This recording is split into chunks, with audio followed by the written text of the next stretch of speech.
The Middle East is on edge after the United States and Israel carried out sweeping airstrikes across Iran in a major joint military operation.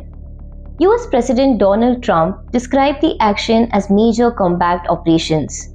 He said the objective was to destroy Iran's missile infrastructure and cripple its defense capability. In an extraordinary political message, he also called on the Iranian people to take control of their government, a remark seen as directly challenging Tehran's ruling establishment. The US codenamed the mission Operation Epic Fury. Early strikes were said to have hit locations in Tehran, including a compound linked to Supreme Leader Ali Khamenei. Israel confirmed its involvement. Prime Minister Benjamin Netanyahu said the Israeli campaign titled Lion's Roar would continue for as long as required to remove what he called an existential threat. Iran reacted sharply. Foreign Minister Abbas Araghchi urged the international community to intervene. He called for the United Nations Security Council to take decisive steps and hold those responsible accountable.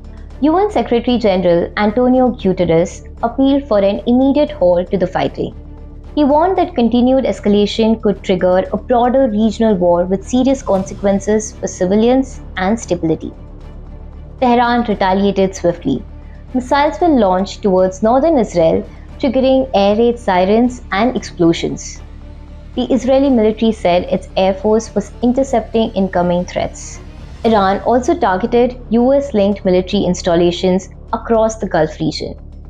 Reports indicated strikes near bases in Qatar, Kuwait, the United Arab Emirates, and Bahrain. Explosions were also reported in parts of Saudi Arabia and near US facilities in Jordan. Precise casualty figures remain unclear. However, Iran's state media reported that at least 57 people were killed at a girls' school in southern Iran. Global reactions followed quickly. Qatar condemned the attack on its territory as a violation of sovereignty. The UAE warned of serious consequences. European Union Foreign Policy Chief Kaja Kallas described the situation as perilous and urged all sides to respect international law. India expressed deep concern and called for restraint. It said diplomatic channels must remain open and confirmed that Indian missions in the region are in contact with nationals. The strikes come amid heightened tensions over Iran's nuclear and missile programs. With both sides exchanging fire, fears are growing that the conflict could widen beyond control.